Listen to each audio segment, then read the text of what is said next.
નમસ્કાર દર્શક મિત્રો, @ગુજરાતમાં આપનું સ્વાગત છે।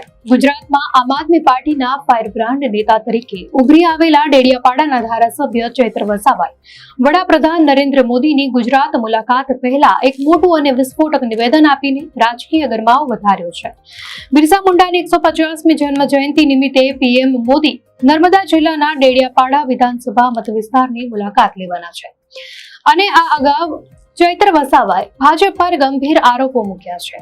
ચૈત્ર વસાવાએ સ્પષ્ટપણે જણાવ્યું છે કે ભાજપના નેતાઓ તેમના સતત પક્ષમાં જોડાવા માટે દબાણ કરી રહ્યા છે, પરંતુ તેમણે આ દબાણને જડબે સલાક નકારી કાઢ્યું છે। તેમણે પોતાની જાતને ખુલ્લા જંગલમાં ફરતો વાઘ ગણાવતા કહ્યું છે કે હું ખુલ્લા જંગલમાં ફરતો વાઘ છું, હું મુક્તપણે ફરું છું, હું સર્કસનો વાઘ બનવા નથી માંગતો। ચૈત્ર વસાવાએ એવો પણ આરોપ લગાવ્યો છે કે ભાજપ ખોટા કેસ દાખલ કરીને તેમનું સ્થાન નીચે લાવવાનો પ્રયાસ કરી રહી છે અને વડાપ્રધાન નરેન્દ્ર મોદીને ડેડિયાપાડામાં તેમણે સ્થાપિત કરેલી પ્રતિમાને માળા પહેરાવવા માટે ભાજપ મજબૂર કરી રહ્યું છે। તો બીજી તરફ જેલમાંથી છૂટ્યા બાદ ચૈત્ર વસાવા સતત સંગઠનને મજબૂત કરવાના પ્રયાસોમાં લાગેલા છે। તાજેતરમાં તેમણે દાહોદમાં સભા સંબોધી હતી અને રવિવારે છોટાઉદેપુર જિલ્લાના કવાડ તાલુકાના આધા ડુંગરી ગામે ગુજરાત જોડો જનસભા અભિયાન હેઠળ એક મોટી સભાનું આયોજન પણ કર્યું હતું। આ સભામાં તેમણે મોટો દાવો કર્યો છે કે છોટાઉદેપુર જિલ્લાના રાજકીય ગઢમાં ગાબડું પાડીને ભાજપ, કોંગ્રેસ અને બીટીપી માંથી કુલ 8000 થી વધારે કાર્યકરો અને હોદ્દેદારો આમ આદમી પાર્ટીમાં સામેલ થયા હતા। ભાજપના નેતાઓ તેમને પક્ષમાં લાવવાનું લક્ષ્ય રાખી રહ્યા છે તેવા દાવા પર વળતો પ્રહાર કરતા ચૈત્ર વસાવાએ પોતાનો ટાર્ગેટ જાહેર કર્યો। તેમણે કહ્યું કે જો ભાજપ તેમને જોડવાનો લક્ષ્ય રાખે છે તો તેમનું લક્ષ્ય આગામી તાલુકા પંચાયત અને જિલ્લા પંચાયત ચૂંટણી પહેલા ભાજપના 1 લાખ કાર્યકરોને આપમાં જોડવાનો છે। આ સાથે તેમણે દ્રઢ વિશ્વાસ વ્યક્ત કર્યો કે આગામી તાલુકા પંચાયત અને જિલ્લા પંચાયતની ચૂંટણીમાં ભાજપનો તમામ વિસ્તારોમાં સફાયો થઈ જશે। તો વડાપ્રધાન નરેન્દ્ર મોદી ગુજરાત મુલાકાત વિશેના તાજેતરના અહેવાલો અનુસાર તેઓ આગામી 15 નવેમ્બરના રોજ ફરી એકવાર ગુજરાત પધારવાના છે।